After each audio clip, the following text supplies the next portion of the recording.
बिहार की सियासत में इस वक्त सबसे बड़ा सरदर्द कोई है तो उसका नाम है असदुद्दीन ओवैसी।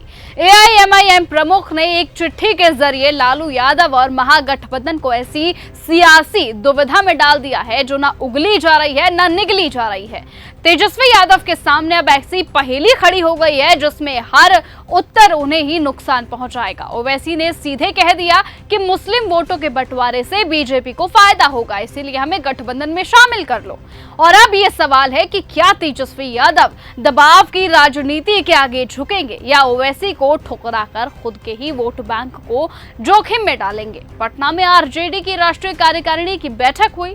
लालू, राबड़ी, तेजस्वी समेत सभी बड़े चेहरे इसमें मौजूद थे, लेकिन एआईएमआईएम की चिट्ठी पर चुप्पी ऐसी थी जैसे कोई साजिश दबी हुई हो। न कोई समर्थन था न कोई खंडन।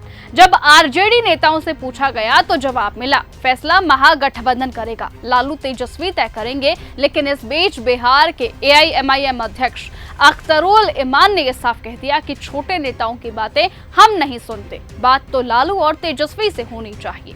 राज्यसभा सांसद मनोज झा ने ओवैसी पर इस पर तंज कस दिया और कहा कि वो हैदराबाद के नेता है, बिहार में उनकी क्या भूमिका। अगर उन्हें वाकई बीजेपी को हराना है तो उन्हें खुद चुनाव न लड़ने का फैसला करना चाहिए। यानी एआईएमआईएम को गठबंधन में लेने की बात को आरजेडी के अंदर भी गंभीरता से नहीं लिया जा रहा, तो उधर एनडीए इस ड्रामे का मजा ले रहा है। मंत्री अशोक चौधरी ने तंज कसा और कहा, विपक्ष 30% वोट के लिए लड़ रहा है जबकि 70% हमारे पास है। चिराग पासवान ने एक कदम आगे बढ़ाते हुए कह दिया कि आप गरीब मुसलमान भी समझ गए हैं कि उन्हें सिर्फ वोट बैंक की तरह इस्तेमाल किया जाता है, इसलिए अब वो एनडीए के साथ है। तो वहीं जीतन राम मांझी ने तो एआईएमआईएम को विपक्ष की ही बी टीम बता दिया, लेकिन ओवैसी यहाँ सिर्फ चिट्ठी नहीं चला रहे हैं। एक ऐसी चाल है जिसमें हर दिशा से फायदा सिर्फ एआईएमआईएम को ही है, क्योंकि अगर गठबंधन होता है तो सम्मानजनक सीटों की मांग रखेंगे, कम से कम 10 सीटें, खासकर सीमांचल की सीट बता दें जो मुस्लिम बहुल सीट है। और अगर गठबंधन नहीं हुआ तो भी मुस्लिम वोटों के बंटवारे से महागठबंधन को सीधा नुकसान होगा, जिसका सीधा फायदा एनडीए को मिलेगा।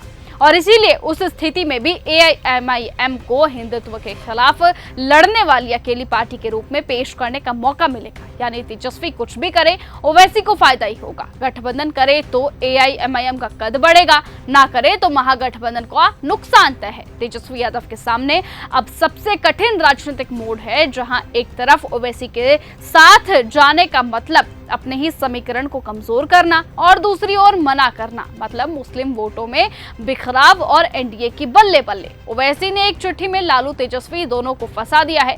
उनके लिए इधर कुआं तो उधर खाई है, जबकि ओवैसी के लिए दोनों हाथों में लड्डू है। इसलिए अब सवाल इतना ही है कि क्या तेजस्वी इस चाल को कैसे काटेंगे और क्या महागठबंधन इस सियासी ब्लैकमेलिंग के आगे टिक पाएगा। फिलहाल इन सभी सवालों का जवाब आने वाला वक्त बिहार विधानसभा का चुनाव और बिहार की जनता तय करेगी। फिलहाल आज की इस खबर में सिर्फ इतना ही। देश और दुनिया की तमाम बाकी खबरों से ऐसे ही जुड़े रहने के लिए आप बने रहिए और ऐसे ही देखते रहिए न्यूज गंगा। नमस्कार। ऐसे ही खबरों को सुनने और देखने के लिए सब्सक्राइब करना बिल्कुल मत भूलिएगा चैनल न्यूज गंगा। खबरें अच्छी लगी तो लाइक का बटन दबाना बिल्कुल मत भूलिएगा। कमेंट बॉक्स में टाइप भी कर सकते हैं और हाँ, शेयर करना भी बिल्कुल मत भूलिएगा।